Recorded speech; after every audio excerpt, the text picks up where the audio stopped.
Good morning. Oh, it is working. Sorry. Sorry. I have to make a quick apology. I wander about, okay? And I do wander about. So if I fall off this stage, just try not to laugh. Just let me get on with it, okay? But I do have this habit of wandering. I think we all know why we're here. But this first slide, I just want to talk about just very, very quickly, because it is something that Shine, we've been around for 21 years doing our or whatever, but very much run on, I like quotes and I nick people's quotes, but from Socrates, I cannot teach you anything, all I can do is make you think. And what I'm going to talk about this morning, although it may feel as though I'm trying to sort of say, well, this is what you should do or what you shouldn't do, I'm not. My aim is to just get you to think about certain things, okay? And is the employee survey dead or whatever? And I know Louise, even in the first session today, thank you very much, was talking about that. I prefer to call it the Great Employee Engagement Scam. And that's what it is. And a copy of what I'm talking about is on the page. So I wrote an article the other week about this. That's me. And basically my view is, yes, in a word, if we carry on, or if organisations carry on to and are led down the world of the larger employee engagement suppliers, I think you know who I mean on that. And I think some of the things they do are really, really good, and I think some of the things are a bit questionable. I think that it actually, yes, we are likely to be, the survey will stop, which is a bit of a blow for my company. But anyway, let me think why. As I said, I like quotes. Albert Einstein, always a good person to quote. The definition of insanity is doing the same thing over and over again and expecting a different result. And how often do we see that? How often do we say, well, the survey wasn't really as good as we thought, but we'll just do it again next year and see if anything changes. And of course, it doesn't actually change. And why doesn't it change? Because there's no real appetite to look, challenge and change what we're doing. We just seem to go through the same old motions. And so because of that, it's easier to just stop it. And your finance director jumps up and down and says, brilliant, we can save ourselves some money then. So there is that element which I think we're not that, as a country I'm talking about, or as organisations worldwide, we're not particularly good at. I know that some are very good. I'm sure PwC will be making sure that happens as well, but you know what I mean. So what I want to look at, there are three things that I've noticed over the years that I want to sort of get you to think about. One is the actual questions and the survey questions themselves that are being asked and their relevance. I'll go into a bit more detail in a minute. The other is the way that people use scales. I'm going to bore you with quotes. Disraeli, an old prime minister of ours, or an ex-prime minister, he's long since gone, so he can't be old anymore. But there are lies, there are damn lies, and then there are statistics. And there are many ways in which things are covered up, which I, again, will talk about. And then the final thing I want to look about is how some organisations, some, are insistent on wanting external benchmarking. I don't have an issue at all with internal benchmarking. I think it's great, and you should be doing that. External benchmarking, you'll see later, I think there are certain things that happen leading companies to do nothing. So these are the three areas I just want to spend the next sort of 20 minutes or so talking about. I suppose I should say I've built in, theoretically, a bit of time at the end for questions. If I say something that you really, really don't agree with, feel free, just shout out. I really don't mind, okay? That's fine. So let's look at the questionnaire. And let's look in particular, because it's all the rage, about the engagement questionnaire in particular. Now then, when I look at these large organisations, they've all got their own empirically researched questionnaires. This is, you follow this is what engagement is. And I love going to their presentations because I sort of say, can you tell me why your empirically researched thing is very different to this other company's? So why is Towers Watson's different to Mercer's, different to Gallup's, different to ORC's? Why is that? If they've all been empirically researched, then surely there should be some form of commonality with it. And there isn't. Now, I'm not going to bore you with statistics, but let me just give you an example of how this works, okay? If I measured everybody in this room And let's say, for the sake of argument, you came out between 5'2" and 6'2". I could then do some empirical research to prove that everybody in this room was between 5'2" and 6'2". If I went out to the rest of the hotel, well, it would spoil it. If I went out to the rest of St Albans or South of England, it would spoil it. So what a lot of these companies have done, they've sat down, because we're all very capable of doing this, and said, this is what we think is engagement. We're now going to do some empirical research, and we will prove what it is we want. But what we tend to get is that we tend to get this, one size fits none. And my issue with a lot of companies, I say to them, if your people are engaged by the questions that are being asked, brilliant, ask them. But how do you know they are? Are they really engaged with those questions? And if you're not, you get this thing. Now remember, it's a very good business model, I guess, which I don't subscribe to. Maybe I should. Maybe my bank manager tells me I should. When you have a set questionnaire, it allows you to do lots of benchmarking. Which I will come on to in a minute. And benchmarking is very, very lucrative. You are paying between £6,000 and £15,000 extra to get a load of benchmarking data. Now then, are you really getting that value for money? So I know that because I understand how there's pricing mechanisms. You probably won't see that, but that's how much it is.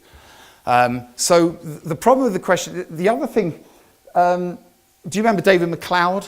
You may not know his picture, what he looks like, but in 2009, the government put together, he headed up this thing about finding out what engagement is, because they'd made the link, and unfortunately I missed the last talk, but they'd made the link between engaged employees, customer satisfaction, increased profitability, what it would do to the GDP, etc. And even he came up with, well, there's lots of definitions, but there's no common theme. There's no one single definition. It's a belief, it's an approach. And the thing I really liked about his report, and it's a heck of a weighted report, was that he was talking about employees' discretionary effort. Why did I like it? Because I happen to agree with it. So you always like things that you actually agree with. Now, what do we mean by discretionary effort? Now, this is more of an academic thing. I don't know if you can all see that. But what it's actually saying here, this thing works here, it's the difference between the have-to-do curve, so the minimum requirements required of a job, and actually what people want to do. And that gap is the discretionary effort. I have a simpler kind of definition of discretionary effort, and a lot cruder, admittedly, and I don't mean crude in language. And the fact is, when are people prepared to give free of their time and effort to do the job? Because they don't want any more money for it, they just naturally do it. And I'm sure we've all got examples where we've done that ourselves and people that we work with. So that is very much the difference in terms of what that is. So it's a way of defining and deciding what discretionary effort is. And my observation when I've looked at a lot of questions and when I've spoken to a lot of employees, they see no correlation between the questions they're asked and what they are prepared, what makes them give their discretionary effort. So there's a mismatch. So therefore, organisations are saying, well, the questions don't mean anything, the results are pretty meaningful, so why do we need to bother? So there is, I believe, a better way, which I'm not going to talk about a huge amount at the moment. The next thing is the use of scales. Remember Disraeli, there are lies, there are damn lies, and then there are statistics.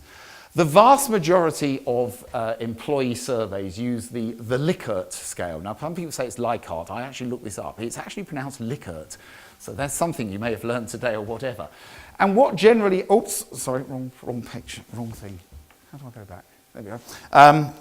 Wrong thing. Generally what happens, I'm sure you've seen this with a lot of organisations, they add together strongly disagree and come up with a disagreement or a negative scale, and they do the same with agree and strongly agree and come up with an agreement scale. Now this is where there are lies, damn lies and statistics. And I just want to put a different analogy on this, okay? I just want to think about the subject of love. So just bear with me a minute, you will get to this bit. So I happen to live with a very nice lady, I happen to love her very dearly and all the rest of it.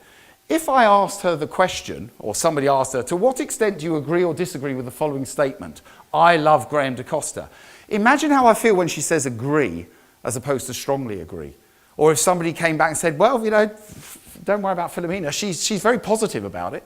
What does it actually mean? So there is a difference, and what we've actually learned is that when we get companies to concentrate on their strongly agree scores, not a positive score, makes a massive difference. Why? Because the first time we go in and look at it, the strongly agree scores, there's a massive difference. You have to prepare your chief executive for this, because if you've decided that, or people are saying that it's important to know questions about the senior executive team, they normally score low the first time. There'll be 20% or less. Whereas things like I'm trained properly to do my job will be scoring sort of 70, 80%, strongly agree. So there's a massive difference in terms of what we're looking at. The other thing about the positive scale, even in that silly example I was using about my love or whatever, they can be misleading. So for example, if you have a question, I have fun at work, and the results are 79% agree, 1% strongly agree, 80% positive. 4 out of 5 people agree that they are having fun at work to some degree. Good. You'd say, well, that's a good result. And normally you wouldn't actually do anything. Let's look at the next one. My work is very interesting, where 1% agree, 79% strongly agree, and 80% is positive again. Now then, if all you are shown in your survey results is this positive thing about 80%, you will say, they're both scoring great, move on, don't have to do anything. But I'm sure we can all see, just as that difference with me, that there is a massive difference between those questions. And so therefore, pulling things together and looking at positive scales, it encourages people not to do a great deal. So summary of scales, the other added focus of strongly agree, as I've already said, it does produce action, and it does engage the senior executive or the people who are actually commissioning the survey to be engaged with the survey and the survey results. So I'm using the word engagement there differently. So if I give you an example, and they don't mind me talking about them, so that's why I mention them. Yo Sushi, we all know of Yo Sushi. When we were first called in to work at Yo Sushi, their positive scales, because they use some of these other people, were very high. So overall about 80%. So they were saying, and I said, well, why, what's wrong with that? And they said, it just doesn't seem right. When we looked at their strongly agree scores out of that 80%, roughly, if you took an average of all of the questions, 32% were strongly agreeing. Now then, if you take the CIPD research, where only 35% of the UK population is engaged with its work, there's some similarity. Within 18 months, they had pushed that strongly agree score to 54% in 18 months. But the overall positive scale had moved a bit, but not much. But there's a massive difference, and there was lots of different things in terms of profitability and all these other kind of measures they wanted to look at. And they were saying to me, oh, well, thanks very much. And I said, well, yeah, to be honest with you, I have an easy job, don't I? I just turn up and tell you and then bugger off. I don't have to put it into practice. But as Robin Roden, the chief exec, said at the time, he said, no, you've helped us point out where we need to actually look and what's going to make the most difference, as opposed to just being led by 80% we didn't know what to do because everything was great. So it causes people to take action by having it. And the first time, it's almost like shocking people into, if I'm really honest, I'll be transparent, it's shocking people into wanting to do something about it, because the results are generally quite low when you look at it in that sense. My favourite subject, benchmarking, external benchmarking. As I said, I've got no issue with internal benchmarking. Now, I've already said there's a number of companies around who sell benchmarking data. Now, the thing about benchmarking data is that it's all it is, it's an average. And I love going into organisations, chief execs or board directors or whatever, when they say, we've got to have external benchmarking. I say, absolutely fine. If you want it, I can get it. Cost you a bit more, but we can get it if that's what you want. But before I do that, can you tell me what it is about this company that you love being average? I have yet to know a CEO who hasn't taken exception to that question. What do you mean average? I said, well, you want to compare yourself with average, so why do you want to do that? What is it about average that is so important for you to actually have? So what people also think about, the next point, is that they think you're comparing, in that demonstration there, apples with apples. However, when you're looking at benchmarking, you're more likely to be looking at apples and oranges. True, they're fruit, that's good, but they are very, very different. And just because some people, and if you remember going back to the questionnaire that I was talking about, if it's bespoke and if it's about what engages your employees, then how many other companies are going to be doing that? Everyone's an individual. So you're led to believe that you are looking at like with like, but you're not. And I've done similar exercises in same industries or whatever, and the results have been very, very different because of where their starting point is or whatever. So this fixation of that, you're getting stuff and you think, well, is it really, are you really measuring what you think you're actually measuring? The other thing is it's an average. I don't know if you can see that from back here. Let me try and point out. This has got nothing to do with employees, okay? This was a survey that was done regarding the speed of broadband some time ago. So I like this because it makes the point. So the average here is 20.56 megabytes per second. And you've got a range of 46.57 Virgin Media down to about 9.25 for EE Home. Now then, with your benchmarking figure, you're never given that range. You're just given an average figure. So you don't know whether or not that's 100 companies that have had 100% and 100 companies that have naught. And the benchmark is 50. So if you're scoring 60, is that good? Is that bad? What does it actually mean? And if you see here, because when this was done, Virgin Media obviously had their fibre octave. If you took that out, that average would drop. So what is it? Why do you want to be compared? Now then, I understand this isn't a bad one, because if somebody says, well, I'm having a business and I want to be compared with Virgin Media, then okay, I can understand that with our broadband, with our fibre octave speeds. But generally you can see there that it's very misleading. So if you're running a company and you're scoring about 17, 18, is that good, bad? Even if you've got 20, you say, well, that's average, it's okay. But it's not when you can see what's happening there. So we can get misled again by having these particular issues going on from that. So what it generally leads to, benchmarking, what I've seen in the past, is the Csuite, if I call them that, the modern thing, the modern language of the Csuite, which I personally don't like, but anyway, not up to me. But the Csuite, it means, great, I've got a to-do list of doing nothing. Brilliant, we'll do nothing. Why are we doing this survey anyway when we don't do anything with it? And why is it when questions say, oh yes, you know, I believe that something will happen as a result of this survey, and they're all saying no? Why is that then? Oh, well, let's not bother. So, in conclusion, 3 things that will make the survey go away, in my opinion. One is the use of the questions and the inadequacy of the questions. They don't actually mean much to the people who are filling it out. And that needs to be looked at. The scales, so how we can actually prove things or just show things in a higher, better light. Very interestingly, with an HR audience, you're going to love this one. I've been approached by a similar organisation to Inspired now, where they do a lot of work with marketing directors.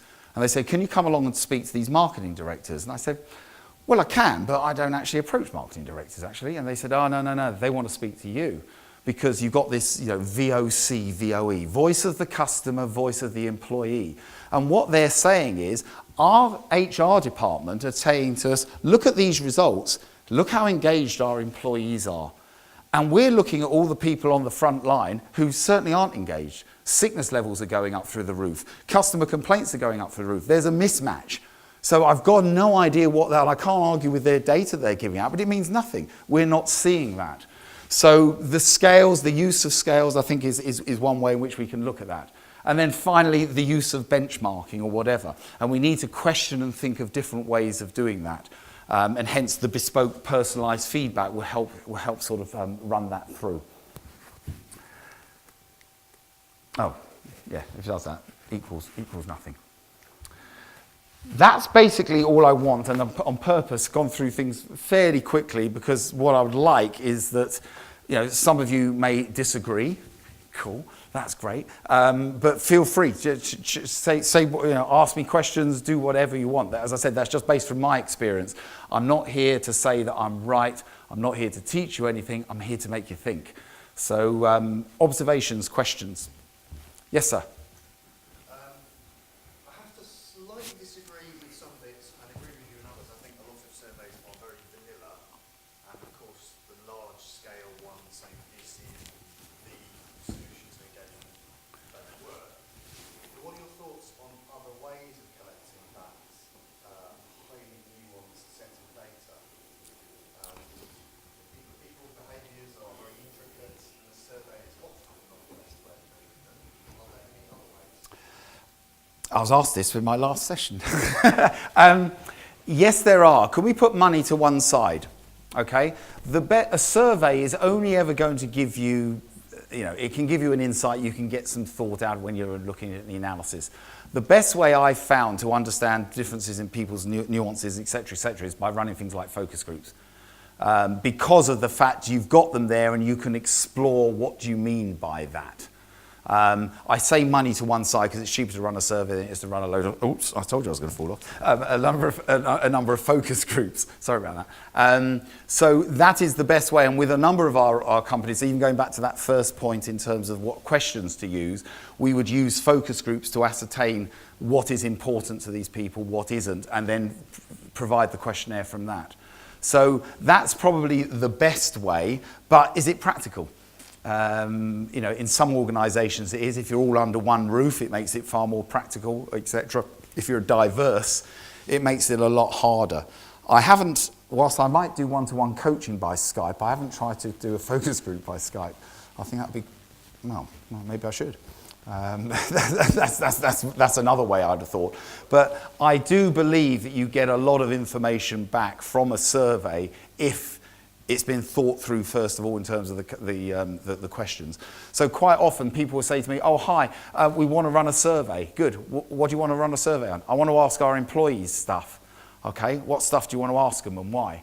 And sometimes you'd be staggered how many people and how often I've heard, they say, well, we just think we want to run an engagement survey. Okay, what does engagement mean to you then? What would you like it to mean to you? What do you think it means to your people? So it's understanding, getting the clarity of purpose. And I, as I said, I am transparent. I do say to them, the reason I'm asking you this, if you want me to analyse your results, if I understand the purpose, then it's a lot easier for me to write an analysis.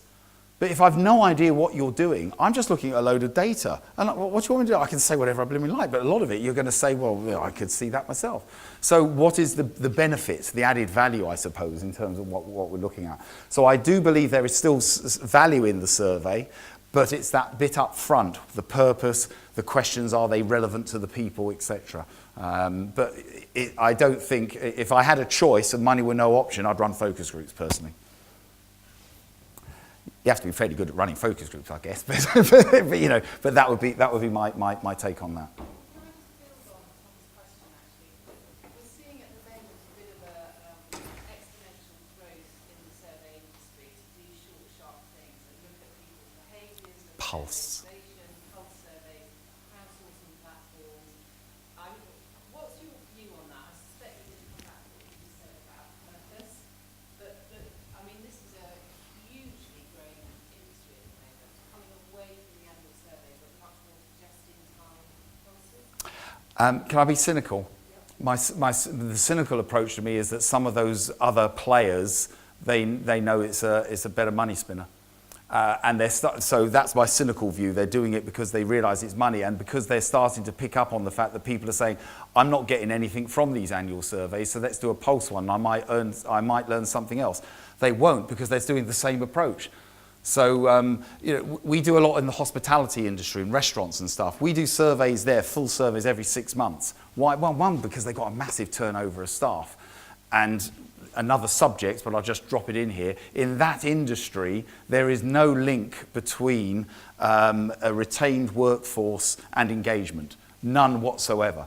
So I know that there's, if I take Yo for a good example, Yo's staff are probably one of the most engaged, inverted commas, that we work with, but they still have problems with retention. And why? We ran a lot of focus groups to find this out, so here's just an interesting point. There was this young lady from, I think she was from Poland or somewhere, and she said to me, Wagamama are just starting to pay £8.50 an hour.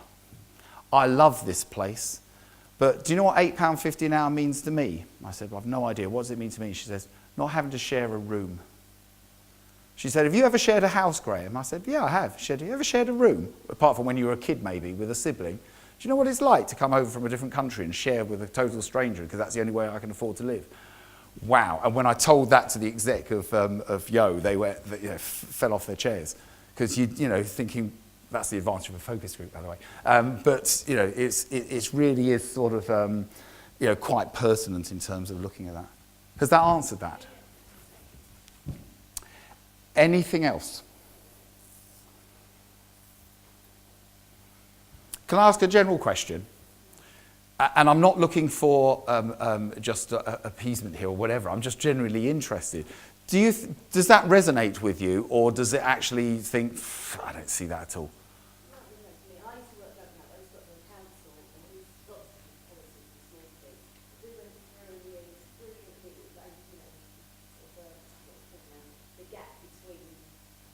Discretionary effort, yeah. Well. Wasn't that, no, it was like that, the employee bank. Oh, sorry. Yep. Anyway, and months doing it, and by the time I let go, cancelled it, but 5 months on from it being done, we still hadn't released the stuff. The politics, and that just happens. There might be, we could be places, but what a waste of time. What that day, taking David down, not get you anywhere. And I remember speaking to myself at the beginning that someone said to me, you don't get anywhere, keep back by weighing it. So actually, I like that. what the David serves to me do, what you shouldn't have had to do in multiple questions, is just, it's such a, because of the things you said, you don't actually know why you're doing it, you're not actually quite sure the reasons and relevance, and you don't really think of it afterwards. So unless you're prepared to get those things right, Yeah, and I think that's true, and I suppose I have a slight advantage, okay, because Shine is my company, so that means I have a lot of say. I have said over the years, on numerous occasions, I go over my 2 hands where I've said to somebody, you don't need a survey. You're not ready to do a survey, you don't need to do a survey, I'm not going to do it. Now then, if I was working for some other thing and I had my sales figures, I probably wouldn't be saying that. So I do realise I'm in quite a luxurious position in terms of saying that. But I think there is no point, I do say there's no point in you doing a survey if you've no idea what it is. It's like getting all dressed up to go out and you've got nowhere to go. What's the point of getting up? What do you got dressed up for? Makes you feel better, I know, but you see what I mean? So for me, clarity of purpose is massive, and we spend quite a lot of time with our clients or new clients in getting them to articulate the purpose of their survey. And if they can do that in a sentence, even better. It might start off with a couple of pages, but then you whittle it down so you've got like a sentence. And then, well, why not tell your employees that's the purpose of doing this? And then we've got a time scale involved so that we know, and they've advertised up front, this is when the survey's live, this is when Shine are presenting the results to us, and this is when we will present back to you. Good, bad, or so once it's written and it's there, then they had to commit. And if an executive team or whatever don't want to commit to it, then I won't do the survey. What's the point? And I'm doing that from a survival point of view. I am. Let's be fair, because I'm seeing all this stuff being written about, and it will be self-fulfilling prophecies if we're not careful. Thank you for that. On the benchmarking point that you're making, I get the difference between strongly agree and agree, or strongly disagree. Well, what about the comparison of actual items in the survey? So if pay and rations gets a lower score across average companies than understanding where the business is headed, as has always been the case in my experience. Isn't that a useful use of benchmarks? It gives you a frame of reference that you wouldn't ordinarily have. It can be, but it's only comparing you with an average. And also the thing that I've said, and we don't normally talk a lot about pay, because people don't read, pay. I'm adequate. I'm fairly paid for the job I do is a typical kind of question they ask. People read that. Am I paid enough? No. They want more. So even on a benchmark figure, it will do that. But if I give you an example, a true example, and it wasn't to do with that, but it would make the point. So I was working with a large bank. And at the time, that bank, and I was working for them properly, I had a proper job. So I was working for that bank, and they used to use another company that gave all bank average scores. And there was one particular question where it was 28% of this bank's employees were in agreement with this, compared with all bank average of 18%. And the board went, bloody hell, excuse my language, bloody hell, we're 10 percentage points better than anybody else, brilliant. And I said to them, okay, can I put it another way? Excuse my language, please. 72% of our staff are pissed off. But because 82% of all other bank staff are pissed off, that's okay. We've got £500 million worth of bad debts. They've got £1 billion. We don't have to do anything. Brilliant. They laughed and realised what they were doing. And then, so I think there's that. So even with something like that, And I'm not blowing smoke, please, but most good HR people I've met, they know. When I say to them, what band, how do you pay people? What quartile are you in? They'll tell me whether or not they're average, lower quartile, higher quartile. Are you going to do anything about that? No. Well, don't ask the question then. Keep away from it. And let's ask an open question. What one thing, if done differently or improved, would make the most difference to your job? See if pay comes up. It doesn't. Generally speaking, some organisations it does, but the vast majority it doesn't. So I'm not sure, because it's still not telling you. It might actually say, oh, well, yeah, people think they are. But again, it's then going back to those employees and saying, what are you basing that on? And millennials are slightly different. Millennials don't mind telling you how much they earn, and they don't mind sharing it with each other. They're quite open with that, whereas I think the slightly non-millennials, shall we say, we're a bit more thing. So when you actually speak to people, what does it actually mean? And I think the company should be, and this is my esoteric view to some extent, you should be happy and know what your people are paying. Now, I did have a company once who did ask it, and I said, why do you want to ask this question? And the HR director said, because we're a top quartile payer, and I don't think people know it.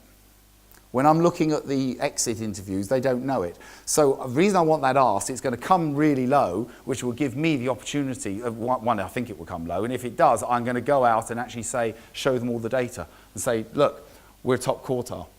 So if you want to leave for more money, I think you're going to find that a little harder. And that's the message. So she had a purpose behind why she was doing it, and fine. It's not for me to say whether or not that's right or wrong. I don't run those organisations. So as I said, I have an easy job. But it's just finding out what it is there's about. But as I said, my experience is when you try to benchmark, or when you're benchmarking, it's giving the board, for want of a better expression, the C-suite, shall I call them, the excuse not to do anything. So don't give it to them. And what I quite often do is I'll say, right, here are all the questions you want to ask. What does good look like for question 1? What do you think, and what do you think people are going to give you? And I write all of that down. So when I'm presenting back, and I said, okay, you said good would look like 35% of people strongly agreeing to this. We got a result of 40%. Is that good, bad, and different? And if it's 20%, I've already worked out with them when we've done that. So if it comes out lower than what you think, what are you going to do? And if you don't know what to do, why are you asking that question? Because there has to be some form of output. So it's a process, I suppose, we'd like to take people through, should they want to do it. It's up to them. But we would always be encouraging them to do that, because one thing we all know, and I'm sure that's no different with your boards, they don't like surprises. So take the surprise away from them, get them to think about it. They're all very bright people, so take the surprise away from them and just say, well, what does good look like? What do you want it to be? And then you compare, right, you said it was going to be that, that's what it's come out with. And this is much lower than you thought, and you told me a couple of months ago this is what you wanted to do. Is that still relevant? Is that still the course of action you want to take? So it's very much along that aspect, and I guess the final thing that's just come into my head when I thought about that, when we're presenting results back, what we want is a discussion. I don't want to just sit here and say this, that, and the other, because it's as boring as watching paint dry. It's basically getting them involved with it, and if they are involved with that conversation, then you know they're likely to do something with it. If they're not involved, then I haven't done my job properly. Anything else? The big surveys at the beginning, I mean, I think you can do all that stuff and do the top 100.